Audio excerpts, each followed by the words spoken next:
Praise Lord. ഇന്ന് 101 ദിവസം നാം വായിക്കുന്നത് ലേവ്യ പുസ്തകം 11 അധ്യായം, സങ്കീർത്തനങ്ങൾ 101 അധ്യായവും അപ്പോസ്തല പ്രവൃത്തി 12 അധ്യായവുമാണ്. ലേവ്യ പുസ്തകം 11 അധ്യായം. യഹോവ പിന്നെയും മോശയോടും അഹരോനോടും അരുളി ചെയ്തത്, നിങ്ങൾ ഇസ്രായേൽ മക്കളോട് പറയേണ്ടത് എന്തെന്നാൽ, ഭൂമിയിലുള്ള സകല മൃഗങ്ങളിലും നിങ്ങൾക്ക് തിന്നാകുന്ന മൃഗങ്ങൾ ഇവ. മൃഗങ്ങളിൽ കുളമ്പ് പിളർന്നിരിക്കുന്നതും കുളമ്പ് രണ്ടായി പിരിഞ്ഞിരിക്കുന്നതും അയവിറക്കുന്നതുമായതൊക്കെയും നിങ്ങൾക്ക് തിന്നാം. എന്നാൽ അയവിറക്കുന്നവയിലും കുളമ്പ് പിളർന്നിരിക്കുന്നവയിലും നിങ്ങൾ തിന്നരുതാത്തവ ഇവ. ഒട്ടകം അയവിറക്കുന്നു എങ്കിലും കുളമ്പ് പിളർന്നതല്ലായക കൊണ്ട് അത് നിങ്ങൾക്ക് അശുദ്ധം. കുഴിമുയൽ അയവിറക്കുന്നുവെങ്കിലും കുളമ്പ് പിളർന്നതല്ലായകയാൽ അത് നിങ്ങൾക്ക് അശുദ്ധം.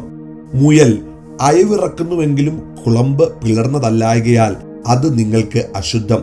പന്നി കുളമ്പ് പിളർന്നതായി കുളമ്പ് രണ്ടായി പിരിഞ്ഞിരിക്കുന്നത് തന്നെ, എങ്കിലും അയവിറക്കുന്നതല്ലായകയാൽ അത് നിങ്ങൾക്ക് അശുദ്ധം. ഇവയുടെ മാംസം നിങ്ങൾ തിന്നരുത്, പിണം തൊടുകയും അരുത്, ഇവ നിങ്ങൾക്ക് അശുദ്ധം. വെള്ളത്തിലുള്ള എല്ലാറ്റിലും വെച്ച് നിങ്ങൾക്ക് തിന്നാകുന്നവ ഇവ. കടലുകളിലും നദികളിലുമുള്ള വെള്ളത്തിൽ ചിറകും ചെതുമ്പലുമുള്ളവ ഒക്കെയും നിങ്ങൾക്ക് തിന്നാം. എന്നാൽ കടലുകളിലും നദികളിലുമുള്ള വെള്ളത്തിൽ ചലനം ചെയ്യുന്ന എല്ലാറ്റിലും വെള്ളത്തിലുള്ള സകല ജന്തുക്കളിലും ചിറകും ചെതുമ്പലുമില്ലാത്തതൊക്കെയും നിങ്ങൾക്ക് അറപ്പായിരിക്കണം. അവ നിങ്ങൾക്ക് അറപ്പായി തന്നെ ഇരിക്കണം. അവയുടെ മാംസം തിന്നരുത്, അവയുടെ പിണം നിങ്ങൾക്ക് അറപ്പായിരിക്കണം. ചിറകും ചെതുമ്പലുമില്ലാതെ വെള്ളത്തിലുള്ളതൊക്കെയും നിങ്ങൾക്ക് അറപ്പ് ആയിരിക്കണം.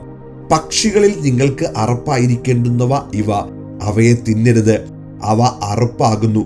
കഴുകൻ, ചെമ്പരുന്ത്, കടൽറാഞ്ചൻ, ഗൃദ്ധം, അതതുവിധം പരുന്ത്, അതതുവിധം കാക്ക, ഒട്ടകപ്പക്ഷി, പുള്ള്, കടൽക്കാക്ക, അതതുവിധം പ്രാപ്പിടിയൻ, നത്ത്, നീർക്കാക്ക, കൂമൻ, മൂങ്ങ, വേഴാമ്പൽ, കുടുമച്ചാത്തൻ, പെരിഞ്ഞാറ, അതതുവിധം കൊക്ക്, കുളക്കോഴി, നരിച്ചീർ എന്നിവയും ചിറകുള്ള ഇഴജാതിയിൽ 4 കാൽ കൊണ്ട് നടക്കുന്നതൊക്കെയും നിങ്ങൾക്ക് അറപ്പായിരിക്കണം.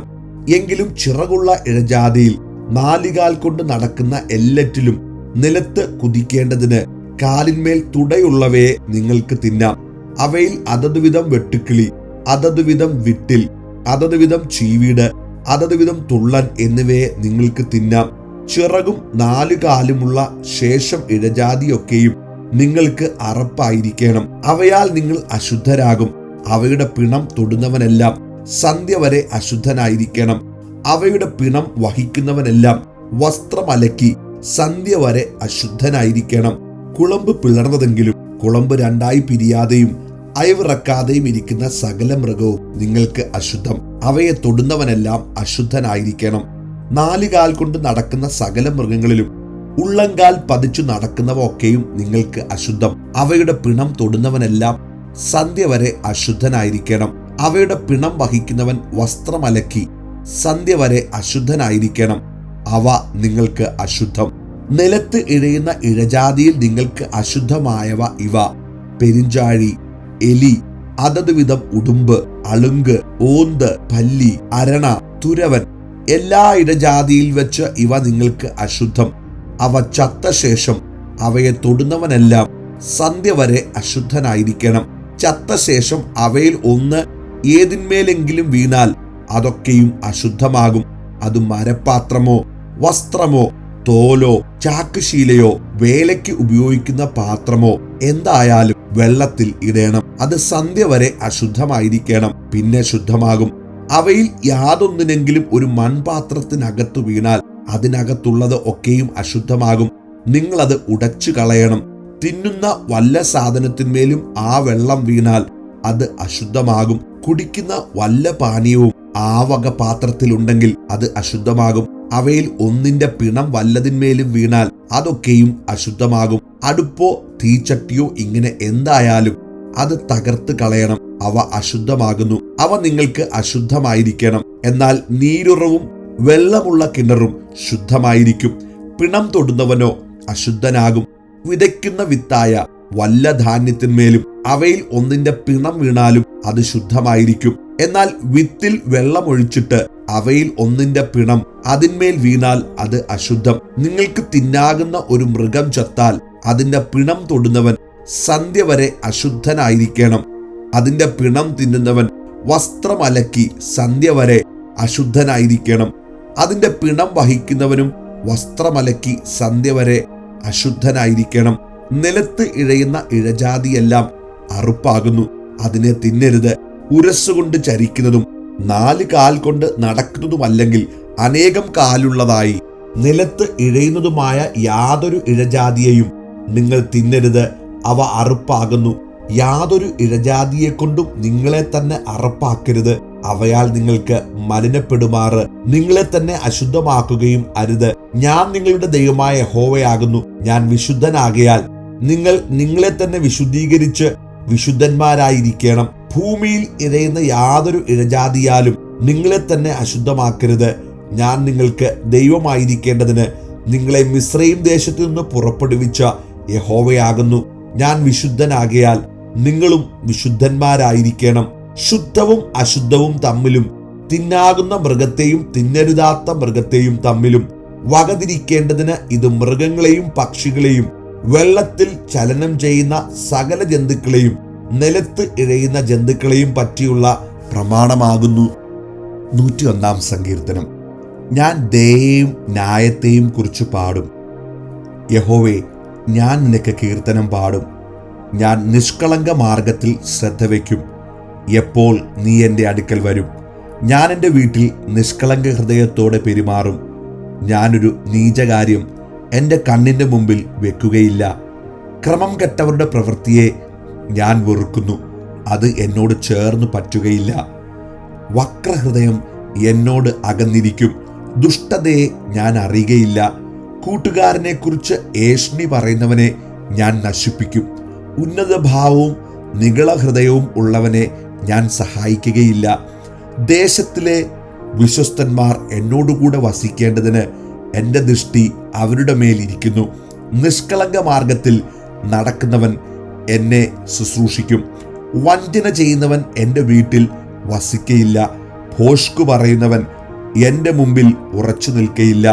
യഹോവയുടെ നഗരത്തിൽ നിന്ന് സകല ദുഷ്പ്രവൃത്തിക്കാരെയും ഛേദിച്ച് കളയേണ്ടതിന് ദേശത്തിലെ ദുഷ്ടന്മാരെയൊക്കെയും ഞാൻ രാവിലെ തോറും നശിപ്പിക്കും. അപ്പോസ്തലപ്രവൃത്തി 12-ാം അധ്യായം. ആ കാലത്ത് ഹേരോദ രാജാവ് സഭയിൽ ചിലരെ പീഡിപ്പിക്കേണ്ടതിന് കൈനീട്ടി. യോഹന്നാന്റെ സഹോദരനായ യാക്കോബിനെ അവൻ വാളുകൊണ്ട് കൊന്നു. അത് യഹൂദന്മാർക്ക് പ്രസാദമായി എന്ന് കണ്ട് അവൻ പത്രോസിനെയും പിടിച്ചു. അപ്പോൾ പുളിപ്പില്ലാത്ത അപ്പത്തിന്റെ പെരുന്നാളായിരുന്നു. അവനെ പിടിച്ച ശേഷം പെസഹ കഴിഞ്ഞിട്ട് ജനത്തിന്റെ മുമ്പിൽ നിർത്തുവാൻ ഭാവിച്ച് തടവിലാക്കി. അവനെ കാപ്പാൻ 4 ചേവകരുള്ള 4 കൂട്ടത്തിന് ഏൽപ്പിച്ചു. ഇങ്ങനെ പത്രോസിനെ തടവിൽ സൂക്ഷിച്ചു വരുമ്പോൾ സഭ ശ്രദ്ധയോടെ അവനു വേണ്ടി ദൈവത്തോട് പ്രാർത്ഥന കഴിച്ചു പോന്നു. ഹേരോദാവ് അവനെ ജനത്തിന്റെ മുമ്പിൽ നിർത്തുവാൻ ഭാവിച്ചതിന്റെ തലേ രാത്രിയിൽ പത്രോസ് 2 ചങ്ങലകളാൽ ബന്ധിക്കപ്പെട്ടവനായി 2 പടയാളികളുടെ നടുവിൽ ഉറങ്ങുകയായിരുന്നു. വാതിലിന്റെ മുമ്പിൽ കാവൽക്കാർ കാരാഗ്രഹം കാത്തുകൊണ്ടിരുന്നു. പെട്ടെന്ന് കർത്താവിന്റെ ദൂതൻ അവിടെ പ്രത്യക്ഷനായി. അറയിൽ ഒരു വെളിച്ചം പ്രകാശിച്ചു.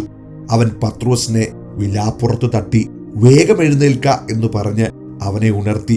ഉടനെ അവന്റെ ചങ്ങല കൈമേൽ നിന്ന് വീണുപോയി. ദൂതൻ അവനോട് അരകെട്ടി ചെരുപ്പിട്ട് മുറുക്കുക എന്ന് പറഞ്ഞു. അവൻ അങ്ങനെ ചെയ്തു. നിന്റെ വസ്ത്രം പുതച്ച് എന്റെ പിന്നാലെ വരിക എന്ന് പറഞ്ഞു. അവൻ പിന്നാലെ ചെന്നു. ദൂതൻ മുഖാന്തരം സംഭവിച്ചത് വാസ്തവമെന്ന് അറിയാതെ താനൊരു ദർശനം കാണുന്നുവെന്ന് നിരൂപിച്ചു. അവർ 1-ാം കാവലും 2-ാമത്തേതും കടന്ന് പട്ടണത്തിൽ ചെല്ലുന്ന ഇരുമ്പ് വാതിക്കലെത്തി. അത് സ്വതവേ തുറന്നു.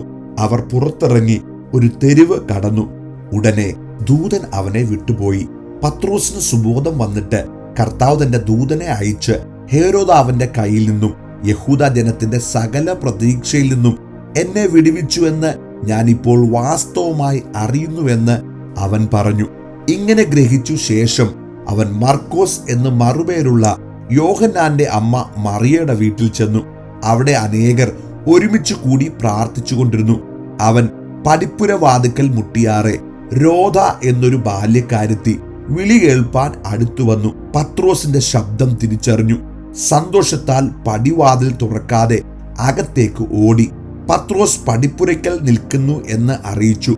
അവർ അവളോട്, നിനക്ക് ഭ്രാന്തുണ്ട് എന്ന് പറഞ്ഞു. അവളോ, അല്ല, ഉള്ളത് തന്നെ എന്ന് ഉറപ്പിച്ചു പറയുമ്പോൾ, അവന്റെ ദൂതനാകുന്നു എന്ന് അവർ പറഞ്ഞു. പത്രോസ് മുട്ടിക്കൊണ്ടിരുന്നു. അവർ തുറന്നപ്പോൾ അവനെ കണ്ട് വിസ്മയിച്ചു. അവർ മിണ്ടാതിരിപ്പാൻ അവൻ ആംഗ്യം കാട്ടി. കർത്താവ് തന്നെ തടവിൽ നിന്ന് പുറപ്പെടുവിച്ച വിവരം പറഞ്ഞു കേൾപ്പിച്ചു. ഇത് യാക്കോബിനോടും ശേഷം സഹോദരന്മാരോടും അറിയിപ്പിനെന്ന് പറഞ്ഞു. പിന്നെ അവൻ പുറപ്പെട്ട് വേറൊരു സ്ഥലത്തേക്ക് പോയി. നേരം വെളുത്തപ്പോൾ പത്രോസ് എവിടെ പോയെന്ന് പടയാളികൾക്ക് അല്പമല്ലാത്ത പരിഭ്രമമുണ്ടായി. ഹേരോദാവ് അവനെ അന്വേഷിച്ചിട്ട് കാണായകയാൽ കാവൽക്കാരെ വിസ്തരിച്ചു അവരെ കൊല്ലുവാൻ കൽപ്പിച്ചു. പിന്നെ അവൻ യഹൂദ്യ വിട്ട് കൈസരിലേക്ക് പോയി അവിടെ പാർത്തു. അവൻ സോര്യരുടെയും സീദോന്യരുടെയും നേരെ ക്രുദ്ധിച്ചിരിക്കുമ്പോൾ രാജാവിന്റെ ദേശത്തു നിന്ന് തങ്ങളുടെ ദേശത്തിന് ആഹാരം കിട്ടിവരികയാൽ അവർ ഏക മനസ്സോടെ അവന്റെ അടുക്കൽ ചെന്നു. രാജാവിന്റെ പള്ളിയറക്കാരനായ ബ്ലസ്തോസിനെ വശത്താക്കി സന്ധിക്കായി അപേക്ഷിച്ചു. നിശ്ചയിച്ച ദിവസത്തിൽ ഹേരോദാവ് രാജവസ്ത്രം ധരിച്ച് ഭദ്രാസനത്തിൽ ഇരുന്ന് അവരോട് പ്രസംഗം കഴിച്ചു. ഇത് മനുഷ്യന്റെ ശബ്ദമല്ല, ഒരു ദേവന്റെ ശബ്ദമത്രയെന്ന് ജനം ആർത്തു. അവൻ ദൈവത്തിനു മഹത്വം കൊടുക്കായകയാൽ കർത്താവിന്റെ ദൂതൻ ഉടനെ അവനെ അടിച്ചു. അവൻ കൃമിക്ക് ഇരയായി പ്രാണനെ വിട്ടു. എന്നാൽ ദൈവവചനം മേൽക്കുമേൽ പരന്നുകൊണ്ടിരുന്നു. ബർന്നബാസും ശൗലും ശുശ്രൂഷ നിവർത്തിച്ച ശേഷം മർക്കോസ് എന്നു പേരുള്ള യോഹന്നാനെയും കൂട്ടിക്കൊണ്ട് യെരുശലേം വിട്ട് മടങ്ങിപ്പോന്നു.